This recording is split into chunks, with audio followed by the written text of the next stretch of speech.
Sumainyo ang kapayapaan. Ako ang hari ng kapayapaan. Ako'y naririto sa inyong harapan at kasama ninyo sa mga oras na ito.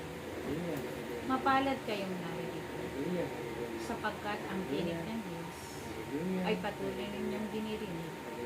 Kaya ang kaligtasan ay sa inyo. Ang pagpapala ay sa inyong lahat. Ang kalakasan ay sa inyong lahat. At ang kagalingan ay sa inyong lahat.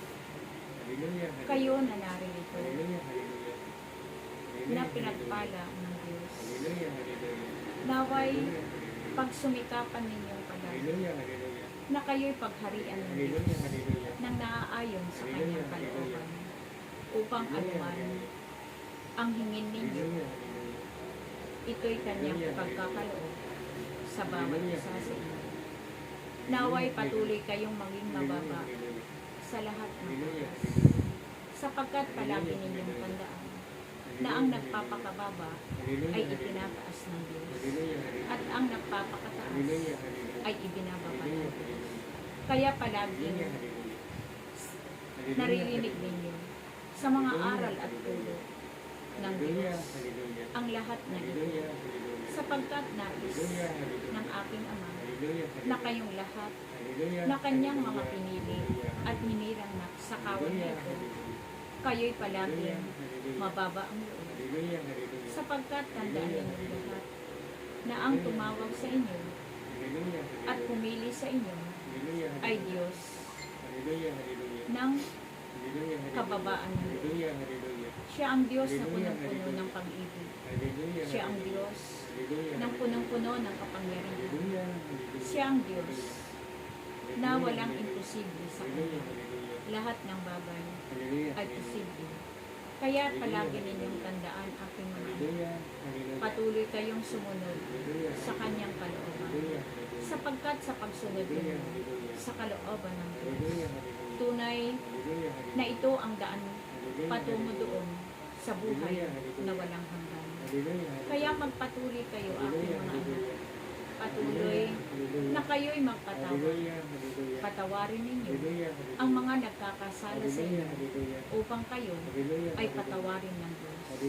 Ngunit kung hindi kayo nagpapatawad, tunay nga na hindi kayo patatawarin ng Diyos.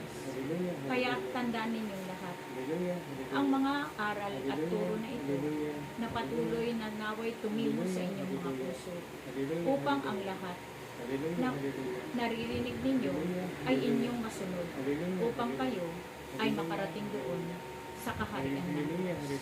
Sapagkat mapalad kayo, sapagkat taglay ninyo ang banal na pangalan ng Diyos at patuloy na kayo'y nakatala ang inyong mga pangalan doon sa kaharian ng Diyos. Kaya nawa patuloy na magliwanag ang inyong kaninningan upang kayo ay makarating doon sa kaharian ng Ama. Sapagkat ang nais ng aking Ama na kayong lahat ay makasama niya doon sa kaharian ng Diyos. Kaya palagi ninyong tandaan, naway palaging tumimo sa inyong mga puso ang mga aral at tagubilin ng Diyos upang kayo makasunod sa kanyang kalooban. Kaya manatili kayong palagi na kayo'y umiibig sa inyong kapwa. Manatili kayong nagpapatawad sa inyong kapwa sapagkat kayo'y pinatawad ng Diyos upang kayo makarating doon sa payapang inilahad ng Diyos para sa inyong lahat. Kaya tandaan ninyo, aking mga anak, ang mga tagubilin ng Diyos para kayo ay manatili kayo at makakamit ninyo ang buhay na walang hanggan sa kanyang kaharian. Salamat sa inyo sa pagparito sa araw na ito, sapagkat ito ay inilaan ng Diyos para sa inyo. Naway pagsumikapan ninyo palagi Hallelujah, na ang hallelujah. gawain na ito Hallelujah, hallelujah. ay inyong matugon, Hallelujah, sapagkat ito hallelujah, hallelujah. ay itinagubilin sa inyo ng Hallelujah, Diyos hallelujah. upang ganapin ninyo Hallelujah, hallelujah. ang tungkulin ninyo Hallelujah, hallelujah. sa Diyos. Hallelujah, hallelujah. Salamat sa inyong lahat Hallelujah, sa pagparito sa Hallelujah, araw na ito. hallelujah.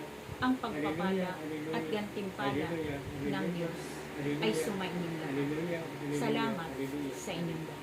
Praise you.